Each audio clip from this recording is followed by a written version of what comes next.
What's going on, guys? Bladezilla here, and today we've got a cool one. This is a Shirogorov, Tom Mayo collaboration, the Arctic Dr. Death, which is the third in the series. They've done obviously the black carbon fiber version prior to this, as well as a full tie.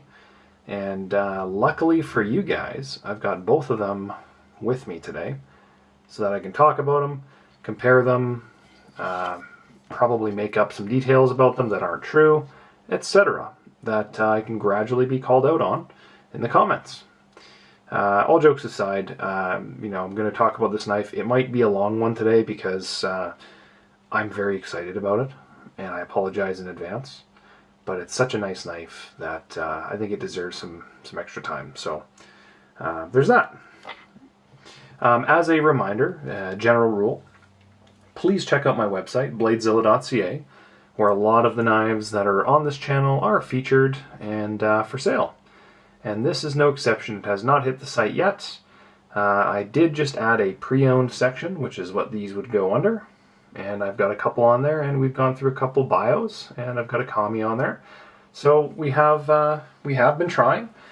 It's a popular question for some of these cool special edition, collaboration, whatever you want to call them.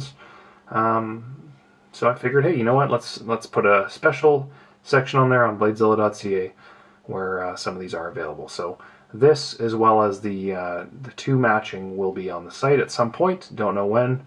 It'll basically just depend on my effort level at work over the next few days. So there we go. So let's take a look at this. Ooh. It's got a nice heavy blade on it with that Damascene steel. Swings out a little different than the other guys.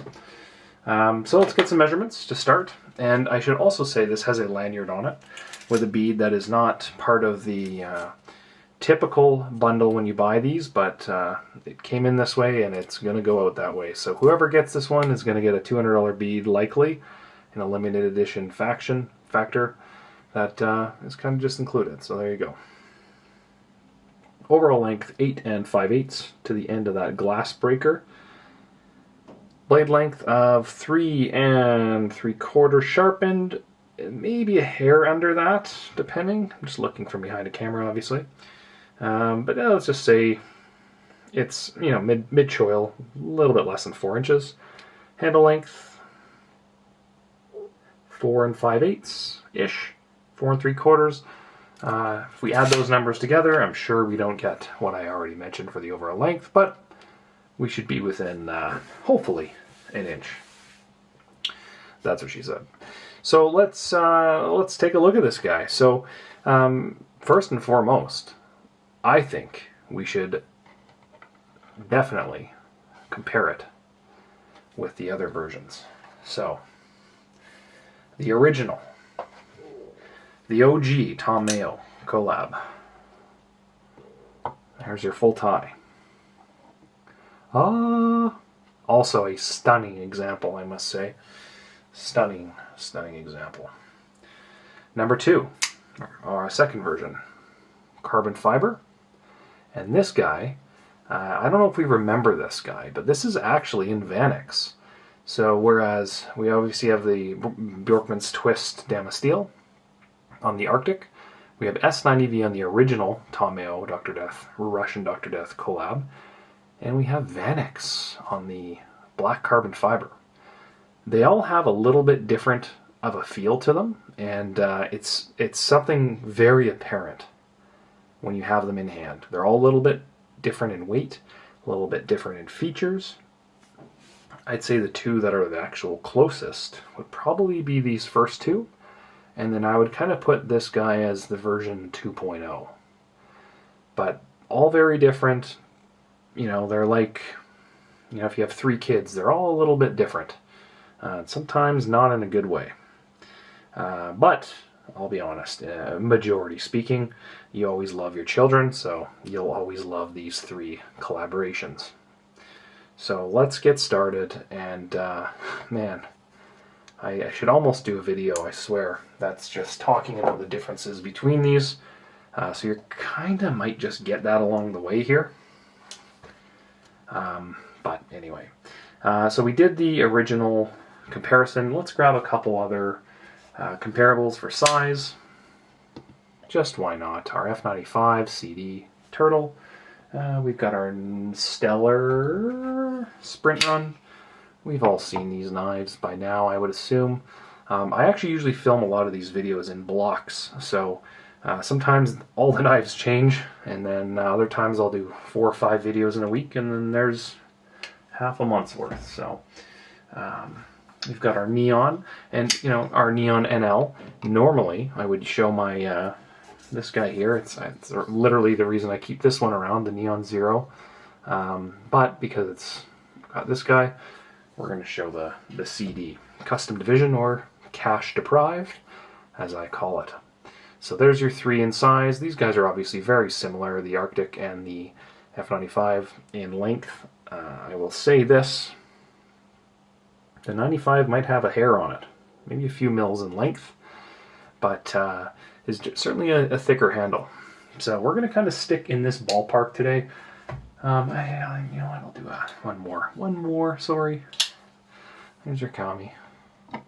This is not the one that is for sale on the site currently, just for reference, but there you go. This is a beautiful example, which I believe, I don't know if I've done a video, this is actually from my friend Kevin in the States, and this one is in my collection now. So, loving that knife, and we'll go grab a Bio Light as well to showcase, and this is more, these are the collaboration pieces, so maybe I should probably be showing the collabs a little bit more.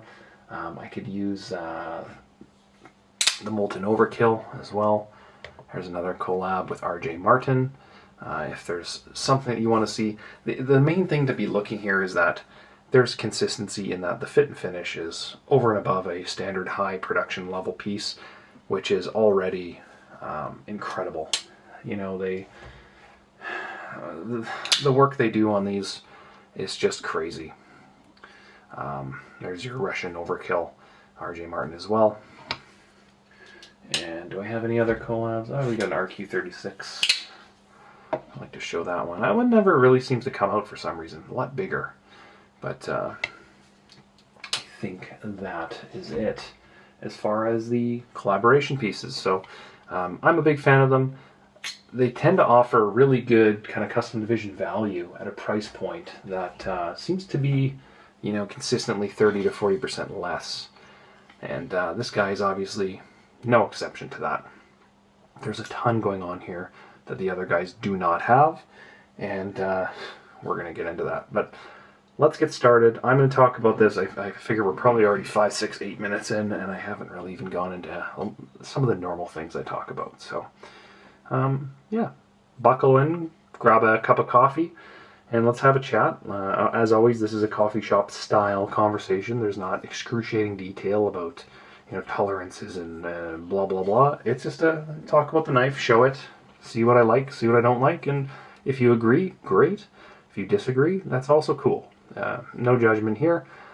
That's kind of what makes these knives and this hobby so special, is that we can agree to disagree and still love our knives. So let's roll. Okay, fit in hand. Fantastic. I'm a size extra large glove. I'll say this, it feels a little short for me because of this right here. Because of the traditional kind of dagger, I guess, layout, you can kind of see what I'm saying. Does it kind of give you a bit of a dagger feel to it? This kind of gets in the way of the jimping for me. The jimping feels lower than a standard kind of F95, and I will grab my turtle once again to show that. Oh geez, that's an awful example of that. Oh, come on. Come on, man. How about the neon? No, that's okay. Well, there we go.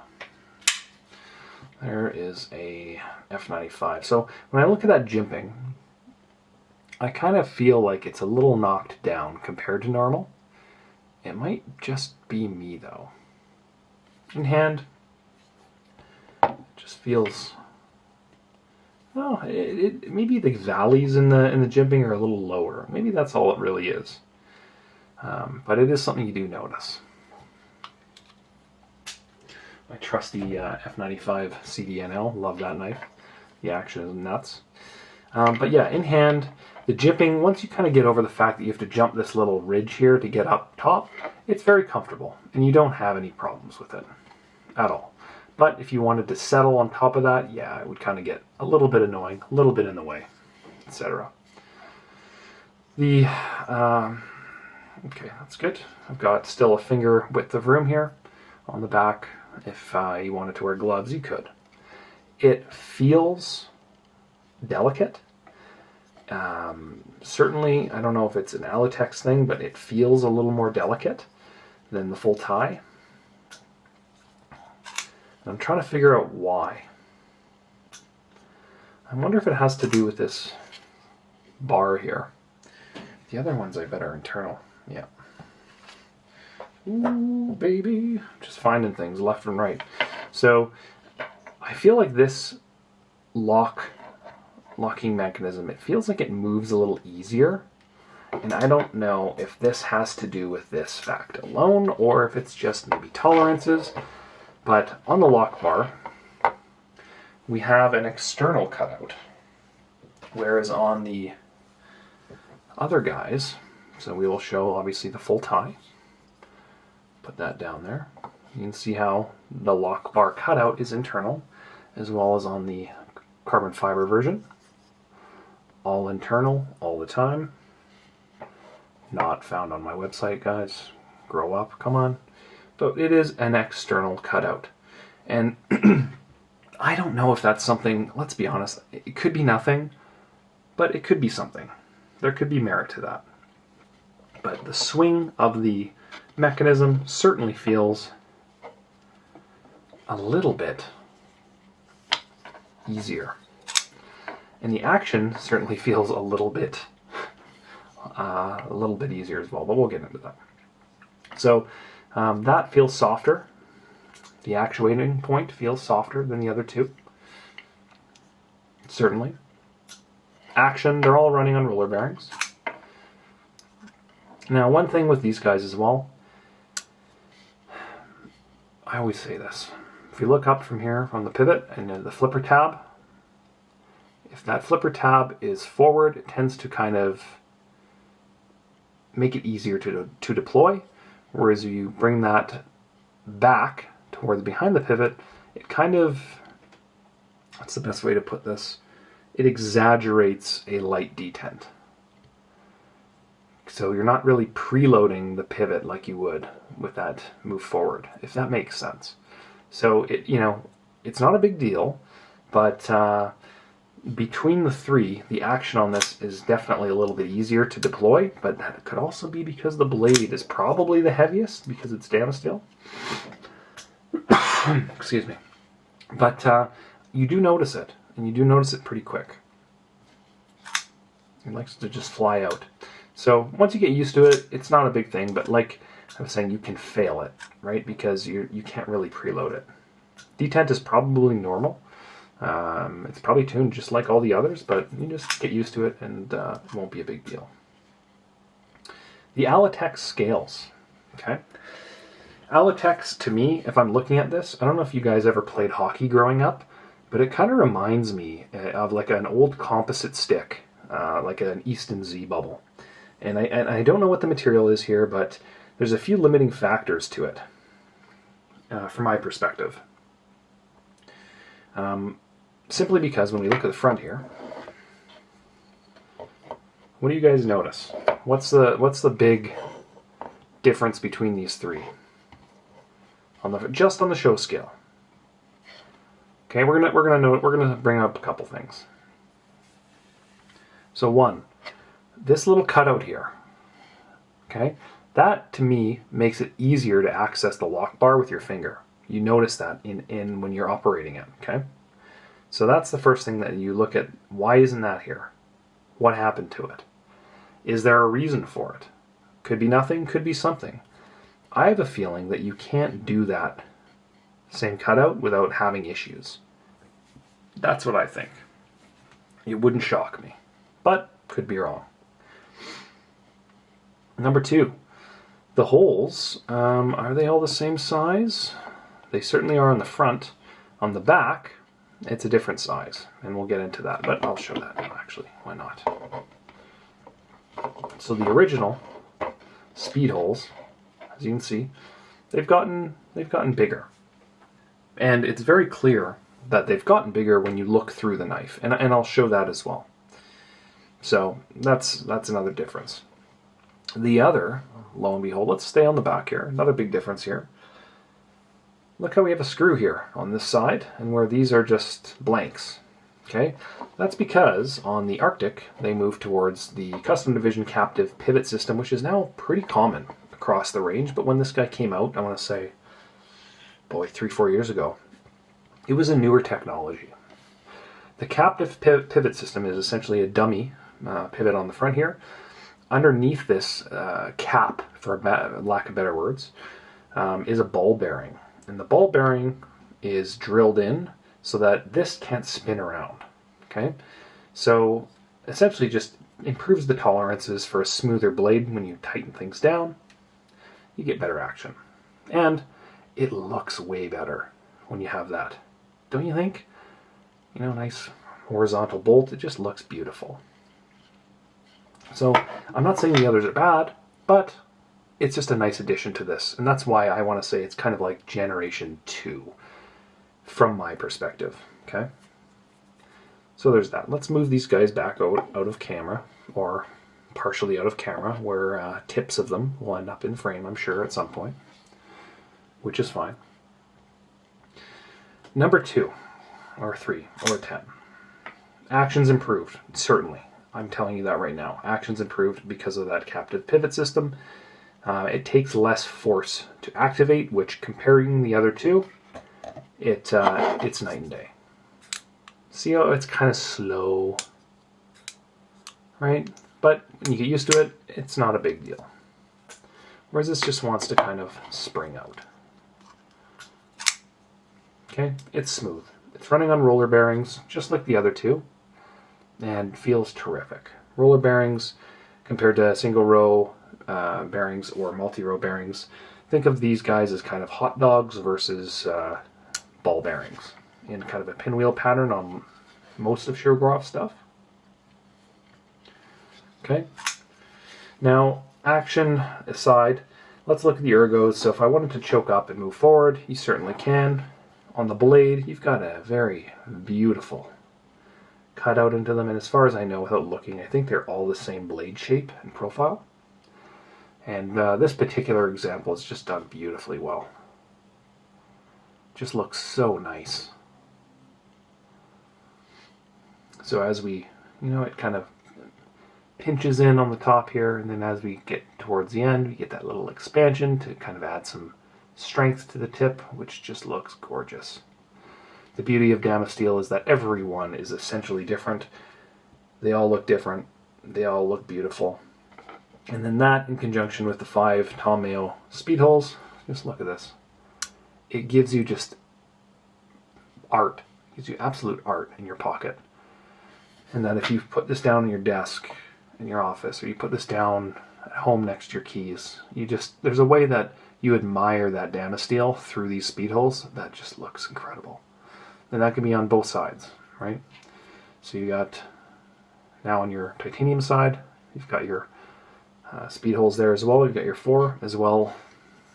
There should be a nice see-through the pivot to do all 5. How beautiful is that?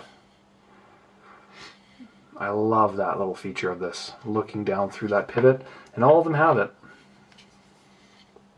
That is just such a cool detail. I could look at this all day long, and just, it grows on you. Now, as we move down the Alatex handle, so we've gone through the blade. Beautiful, beautiful blade. We've talked about the captive pivot system, CPS. Now let's go down the handle and admire this little inlay here, where we have a Tom Mayo logo and a Shirogorov bear. How good does that look? Now, there's some debate here though, because you can't win them all, right? This is what we can argue about over coffee or whatever you want in a coffee shop, okay? We take this gorgeous, gorgeous handle that's all contoured beautifully well. It's not just a flat handle. You see where I'm going with this? And then you slap a completely flat piece of hardware on it, and you can kind of just tell where I'm going. You know, it's one more point of discussion in terms of like why isn't that why did we go flat on this? Why isn't it contoured like the rest of the handle? It's not a big deal. As I showed earlier, your finger won't even touch it essentially, especially if you're a large and under glove. Your finger will never touch that. But from an eye perspective, when you're looking at a fine watch, you know, for example, these are the things that you tend to pay attention to. It's like, you know, it's almost like when I know that's flat, it's all I see. So that's one of two distracting points on this design that I'm not a big fan of. But the fact that they've taken both of these off of the blade, like on production models, I'm already a complete fan of. Not that the other two have that, but I obviously really do dig that it's off of the blade. And just to show you what I'm talking about, there's the Tom Mayo logo and the Shirogorov logo on the blade here, which is a bit of an eyesore. Not necessarily the best. Whereas on I think it's on the handle on this guy, yeah, in the corner, on the original Russian Dr. Death, I like that. I like that spot a lot. And I like that it's off the blade. Yeah, the profiles are all the same. This definitely feels a little soft on action and deployment. But it's just a shame on this black one, black carbon fiber. You can just kind of see where the technology is going, the change of direction, when you leave it blank. Which is just funny. Yeah, same shape. And then on the S guy, you can see it's Vanix. Instead of S90V on the full tie, and instead of Damascene steel. Okay. So, that is eyesore numero uno on this guy is this. So, not a big deal. I love where they're going with it. I think that they're 99.9% there, but if you add some contouring to it, you know, it just takes it up that next notch. And let's be honest, guys, this isn't a custom division knife. So, you know, if maybe there's a full custom version of this out there. I don't know. I don't think there was. Maybe there's a prototype. Maybe it's beveled. I don't know. Okay? So that's number one. Number two, and this is debatable. Once again, these are all debatable. If I flip this guy over, what stands out to you as a little bit of a problem? And it's on all three. It's this guy right here on the blade. So that's where your detent ball will sit in. As you use this, if you are using it, you know,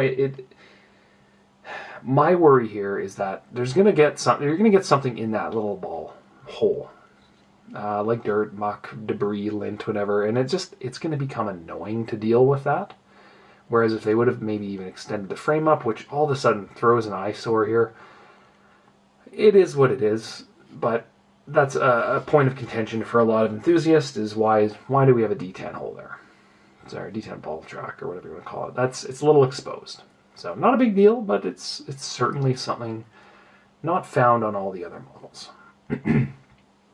Right? The speed holes.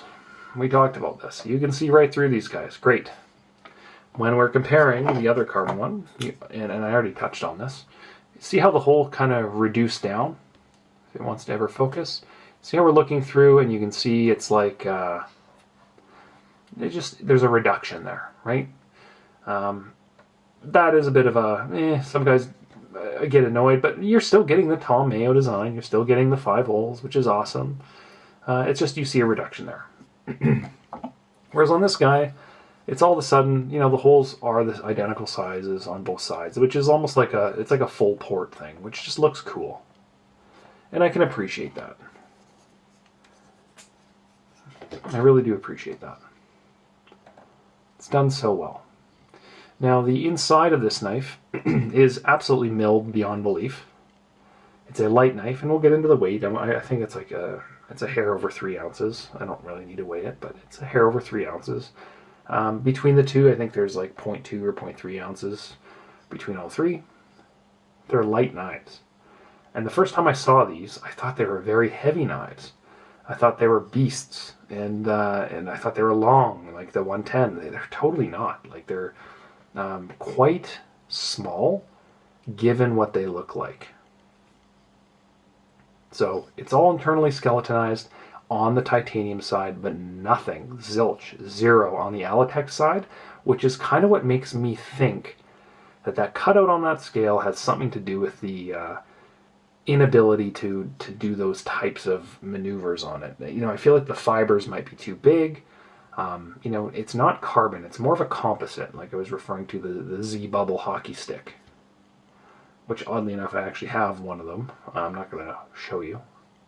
I don't want to brag, but it is, I think, 30 years old. Sadly. Maybe 20, 25, something. It's an old hockey stick. So, anyway. Holes look great. I love how it's full port through, which is like a water flow term. No reduction, which is awesome. We have the captive pivot system, which I talked about.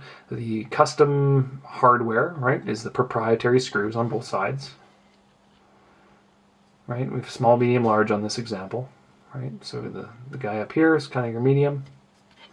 And I'm going to not do this because I'm going to end up cutting myself and then bleeding. Small, medium, large, so we've got the main pivot, the one on the actual lock bar itself, which I think is so cool because, you know, that's traditionally like a Torx bit, and now even on the modern ones, they're flipping this around, and they're actually doing that internal. So I'll get my turtle back out here to show you. See how the threads on that one? It's on the inside. One more little detail that they like to hide. Anytime you get a screw internal, it's awesome. Love that. But it's cool. If you don't have the tool, and let's be honest, if you're spending this kind of money on this knife, please get the tool. Don't open this guy up unless you know what you're doing, because these are highly collectible, limited to 100 pieces, and you just don't go there. Yes, you can use a screwdriver. You're going to mar up the hardware, and it's just not a good look. Okay, so please don't do that. On the back spacer, you know, the one point of contention is that it's short and sweet. But, you know, it is practical. Instead of a standoff, you still get a back spacer. And in fact, even this particular one, I was talking to my buddy about this, and I cannot figure out if this is like the bead itself is different than most of the Shirogorov beads. So I'm kind of wondering if this is like a show model, because I've seen a few of this, a few of these exact Shirogorov knots with this bead on it. So I don't know if there was a show that ever had this and offered this as a package, and a few of them went out like this.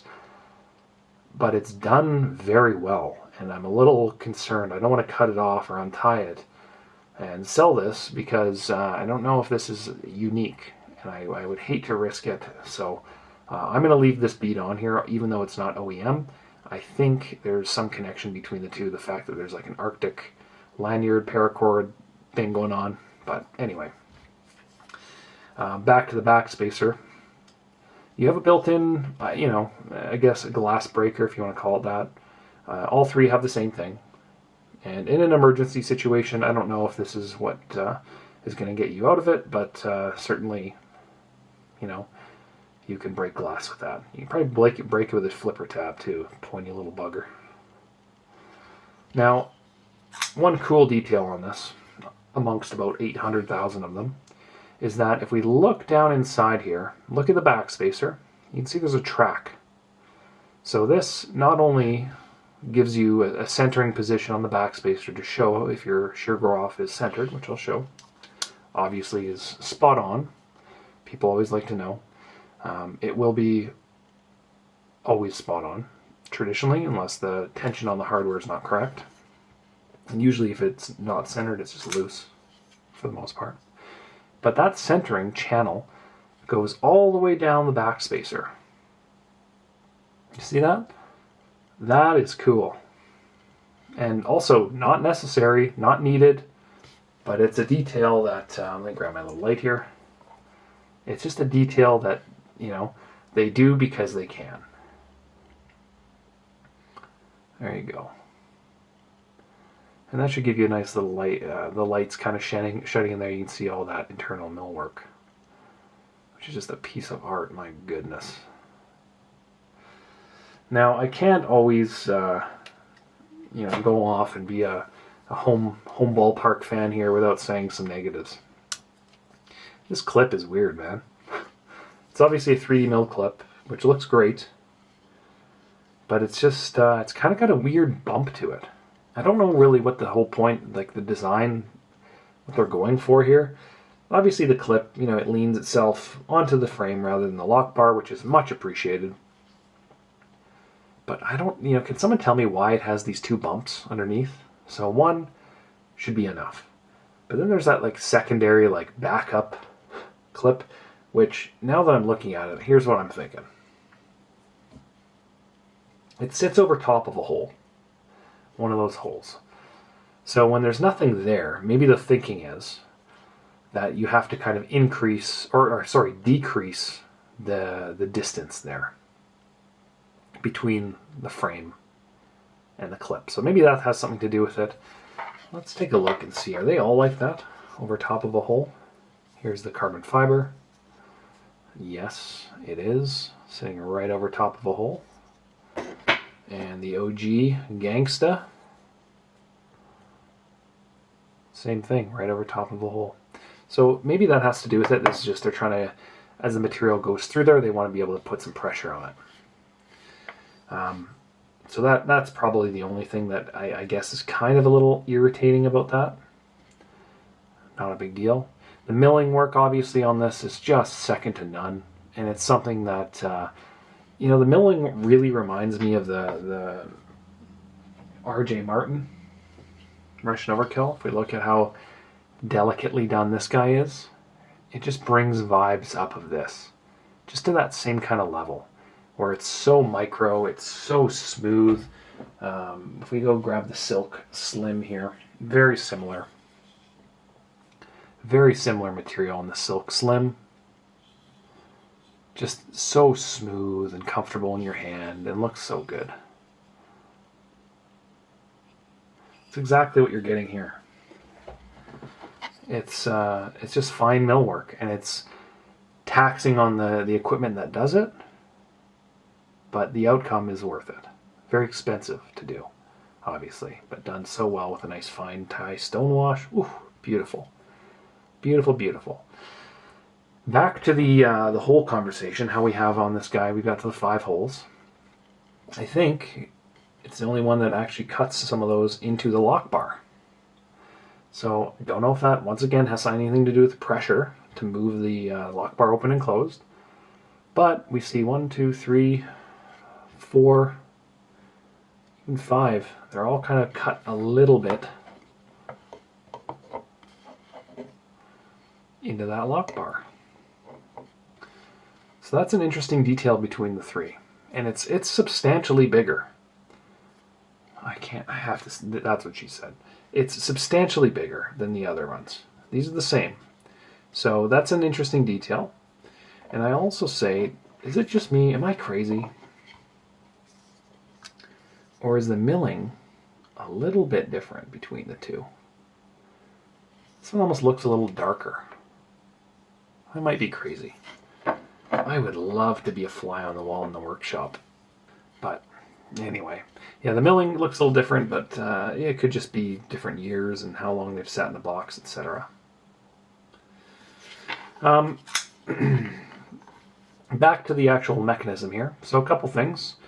The flipper tab beautifully curves into the overall appearance of the dagger style kind of handle there. It hides right away. In fact, I would even argue it kind of acts as a little bit of a protection for those delicate spots, right? I would assume that helps. Where the problem lies, from my perspective on this one particularly, is the other two get that little cutout, which I've done on the other video, the cutout on the show scale. And that kind of feeds into activating and deactivating the lock bar in a nice smooth fashion. You just touch it nice and smooth. This doesn't have that, which is fine, but you do notice it. It is, it's not elevated either, right? So I always show this on the turtle, so let me grab that. And how, on certain models, they elevate that lock bar. So as I roll this knife, you should see how it sticks up, right here. So it pops up, so your thumb finds it easier. The Dr. Death is not like that. It is completely flat. Not a bad thing, just different, right?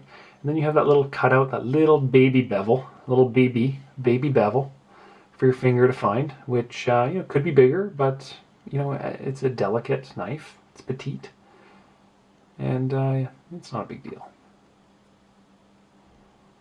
Man, the milling there is just nuts. I would love to get like ultra close on that with my macro lens and like show. There's lines there. You can see it. It's nuts.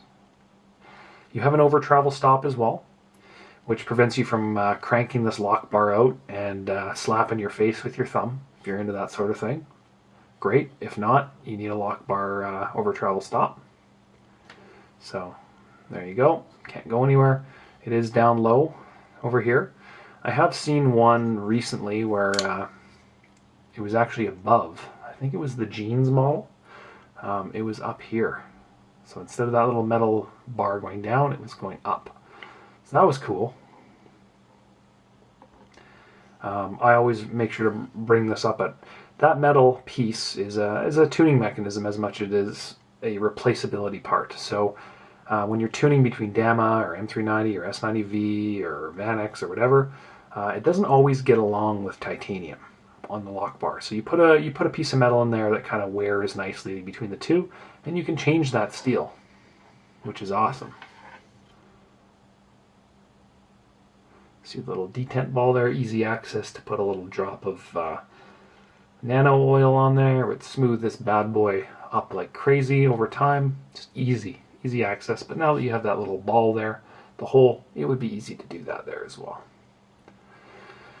The other thing about Damasteel, remember, is that over time, you need to wear in your detent ball track.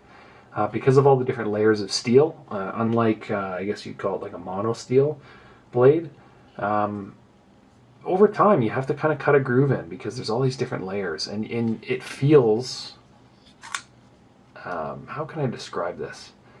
It almost feels notchy on something that's new and unused. And that's a good thing, because it'll go away, but it'll take some time. I don't know if you're going to see the pop, pop, pop, pop, pop, pop, pop. It's just like pop, pop, pop, pop, pop, pop. Versus the other two, it'll just be like dead smooth. Yeah. Great knives. Honest to goodness, great knives. These are some of my favorite collaboration pieces, despite me sitting here tearing apart little minor details and tweaks and blah blah blah. Look, when you're paying this kind of money, you damn well better be able to say this is what I love about it and this is what I don't like about it. And the love side of the checklist is absurdly longer than the things I would change about it side of the checklist. They're terrific knives. The Arctic is no exception, obviously being the version 2.0. There's a lot of little tweaks that they've done to this one, kind of under the hood, that make it an improved version. And it is absolutely beautiful. Action is smoother than the other two. The roller bearings are just like silk. This is a great example, and if I had to pick one between the three, I would say the action is the best on this. I'd say it's more refined. But I have a tough time arguing with the original Russian Dr. Death, the OG. I don't know, it's debatable which one's, the most collectible. I would always think the original is in mint shape. But from a refinement perspective, this is leaps and bounds ahead of the other two with the captive pivot. So it's it's a better user, I guess. The lock bar cutout is certainly something where you go, well, is it bad? I don't think it's bad. It's a bit of an eyesore. Like it's just, you take away this beautiful smooth finish on the other guys where the lock bar cutout is, see how it's internal there. It's smooth. It just looks, the lines are just, everything lines up nicely. And now it's just looks different. It's not a bad thing. It's, there's a reason why certain vehicles, they change the body style and people love it. Others, love the original. So it, that is what it is. Great knives. Absolutely love these ones. They are terrific. This particular one, if you're watching this video, will be on the website. This exact one. Don't know what it's going to be priced at. I just got a stack of knives in, and this is one that's going to be going up. I really wish I didn't have to move this one because it's gorgeous. It's I would say it's like new in box. Zero blade wear or use. No nicks. Still has the polished edge. Beautiful example. It doesn't get any better than this, honestly. Beautiful. Just trying to think if I've missed anything on this particular knife. I talked about the inlay on the Alitex, which is terrific. The underside of the backspacer having the milled-in track for centering. I talked about the position of the flipper tab, the captive pivot system. The beautiful milling on the back, the speed holes that are now, I guess, full port, I guess I'm calling it that, versus reduced. The lack of a cutout on the Alitex, which is not a big deal. And then the eyesore of that little detent that's just hiding in plain sight. Not a big deal, but it is there. And then the lanyard, which no one really knows where it came from or if it was a show special somewhere or what, but it does fit and match and is done in an OEM way. So who knows? And I'm going to give you a close-up on this bead to see if, I don't know if there's anything special, if it's like snowflakes or whatever, but I can't really see it with my eyes right now. But hopefully the camera can pick it up in 4K if it wants to focus. It's a nice little touch. That's like a factory knot on there. Super cool. When you see this video, it very well have already sold, but I'm going to be taking pictures of it here shortly and get it all bundled up with information and whatnot. But whoever got this guy is going to be really happy because they're going to have a nice full-length video on it that's pre-filmed, and they may not even know it. I should also say this. The serial numbers, I'm assuming, are going to be in the inside of this on the titanium side, because there's not going to be any milling on the carbon side or composite side. But what did I say earlier? Was it 91 or 90? It's usually on the front there. Do we see anything?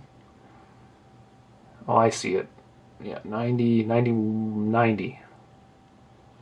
So let's see if I can get this to show here. Bloop. See it right above the pivot there? It's just kind of coming into frame. 90 out of 100. Super cool. And then if we go down, we've got a little roller bearing logo. And I think that's it. Is there any other milling? No Shirogorov logos on the inside of this one. It's all just less is more. All the milling's gone. Oh man, this is crazy. Actually, the inside of the Alitex looks really sharp too. I love the little Easter eggs you find in some of these knives. They're just filled with all kinds of cool details. On the Shirogorov end, like, it's just it's so remarkable seeing these knives every day and looking at the detail work, and you just wonder, you look at it and you see a true craftsman making changes in details that's just leaps and bounds ahead of anybody right now on knives that are years old. It's just crazy. I'll say this, it really floats home quietly too. Very light pull on that. Very nice. Very quiet. One other thing, I didn't talk about this, but there is some hardware around that captive pivot system, and I was trying to figure out what that was. And I don't know. I think it's polished stonewash. And does it match the backspacer? I think it does. It may be a little different. I can't really tell. Maybe it's the same. They're usually the same. Right? Usually when they match this, it'll be the clip and the backspacer, but obviously the clip's different. So I think it's polished stonewash. That's what I'm going to go with. If not, solid 24 karat gold. Just kidding. Please, for the love of God. Oh man. No other marks down the top here, nothing like that. Yeah, cool. What do you guys think as well? What do you guys think of the knife? What do you guys think of the pre-owned section? I'd love to hear some feedback. You know, I don't normally, you know, all the cool custom division stuff that I tend to show, or it's mine. So I've literally brought in some pieces to sell that are in that fancy area. They're not typically going to be production pieces unless I have any problems with any, or someone wants to trade in a, you know, turtle or something towards a fancy piece, then sure. But I'm going to try to maintain some higher end pieces on the site. Available in Canada, bladezilla.ca. That you can grab at your convenience, and I'd love to maintain that. That'd be a nice fun place to kind of hang out and chat. And, you know, if pricing's crazy, just send me a message. Just email me or DM me on Instagram, and we'll sort it out. Okay, well, I think I'm probably over a half hour, so I'm going to leave that alone and go take some pictures of this guy and throw it up on the site. So thanks for stopping by, guys. Really appreciate you as always, and taking a look at another cool knife, cool video, and you know, I truly do appreciate you guys from the bottom of my heart. So have yourself a great day. Peace.